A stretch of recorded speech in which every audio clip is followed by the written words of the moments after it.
మీ business ఏదైనా మీ ఊర్లో promotion చేయాలంటే అది సుమన్ టీవీతోనే సాధ్యం. ఇప్పుడే సంప్రదించండి. ముఖ్యమంత్రి శ్రీ నారా చంద్రబాబు నాయుడు గారికి ప్రత్యేక ధన్యవాదాలు తెలియజేసుకుంటున్నాం. అలాగే కూటమి ప్రభుత్వం బీసీలకి ఏమీ చేయలేదు, సూపర్ 6 పథకాలను అమలు చేయలేదు, అది ఇది అంటూ రాష్ట్రంలో 7 నెలల తర్వాత గత ప్రభుత్వ నాయకులు ఇప్పుడిప్పుడే ఒక్కొక్కరు బయటకు వచ్చి ఎక్కడ వాళ్ళు చేసిన అక్రమాలను బయటపడతారనే భయంతో ఇప్పటిదాకా పారిపోయిన నాయకులు ఇప్పుడిప్పుడే టీవీల ముందరకు వచ్చి సూపర్ 6 పథకాలు అమలైతేలే, వారికి అన్యాయం జరిగింది, వీరికి అన్యాయం జరిగింది అంటూ మీడియా ముందుకు వస్తున్నారు.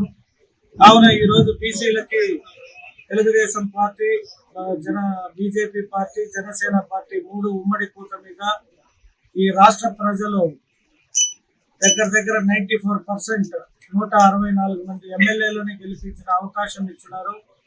వారికి ఏం చేయాలని కూటమి ప్రభుత్వం, మా ముఖ్యమంత్రి గారు నారా చంద్రబాబు నాయుడు గారు అనుక్షణం ఈ రాష్ట్రం కోసం పనిచేస్తూ మొట్టమొదటిగా రాష్ట్రం ఎంత లోటులో ఉన్నా ఇచ్చిన మాట ప్రకారం పెన్షన్లు 3,000ది 4,000 చేస్తూ మొదటి నెల ఇంకొక 3,000, ప్రతి నెల 1,000 రూపాయలు లెక్కన 7,000 రూపాయలు ఒక రోజు ముందుగానే, అంటే రేపు ఆదివారం 1వ తేదీ సెలవు ఉంటుంది అంటే 30వ తేదీ పెన్షన్ ఇవ్వడం కూడా జరిగింది.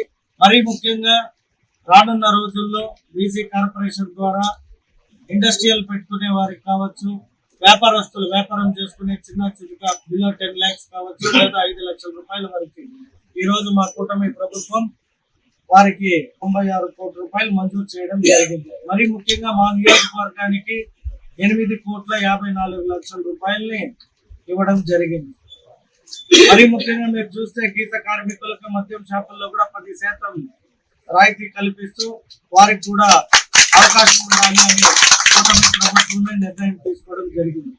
అలాగే ఇప్పుడు చెప్పినట్టు చిత్తూరు నగరానికి బీసీ భవన్ 5 కోట్ల రూపాయలు, 5,50 లక్షల రూపాయలు కేటాయించింది 2014లో తెలుగుదేశం ప్రభుత్వం. మా ప్రభుత్వం వస్తానే వాటికి నిధుల్ని రిలీజ్ చేసి ఇప్పుడు బీసీ భవన్ కూడా రెడీ అయింది. అతి త్వరలో మంత్రి గారి షెడ్యూల్, జిల్లా ఇన్ఛార్జి మంత్రి, బీసీ మంత్రి గారిని కూడా కోరడం జరిగింది. వారిద్దరిది టైం అవైలబిలిటీ ప్రకారం బీసీ భవనాన్ని కూడా ప్రారంభించబోతాం. 2-3 రోజుల్లో ఏవైతే నామినేటెడ్ పదవులు ఇప్పటిదాకా ఇచ్చినవి కావచ్చు, రాబోయే పదవుల్లో కూడా బీసీలకి 34% ఇవ్వడానికి కూటమి ప్రభుత్వం, మన ముఖ్యమంత్రి శ్రీ నారా చంద్రబాబు నాయుడు గారు నిర్ణయం తీసుకోవడం. అలాగే మీకు దగ్గరలో ఉన్న సెక్రటరేట్ లో పోయి మీరు అప్లై చేసుకుంటే వాటన్నిటినీ కూడా నేను నా నియోజకవర్గం వరకు వారికి కావాల్సిన సదుపాయాలు, కొందరి దగ్గర అవకాశాలు కూడా ఉండకపోవచ్చు, నిధులు కావచ్చు, లేదా తెలియనితనం ఉండొచ్చు, లేదా అందుకనే ఇవాళ బీసీ నాయకులందరినీ పిలిచి ఈ ప్రెస్ మీట్ కూడా పెట్టడం. ఎప్పుడైతే ఒక ప్రభుత్వం బీసీల పట్ల ఇంతగా ప్రేమ చూపించినప్పుడు మీరు కూడా మీ ప్రజల్లోకి పార్టీ పట్ల కానీ ప్రభుత్వాన్ని కానీ బలంగా తీసుకుపోవాలని నేను ఈరోజు ఈ మీటింగ్ కూడా పెట్టడం జరుగుతుంది.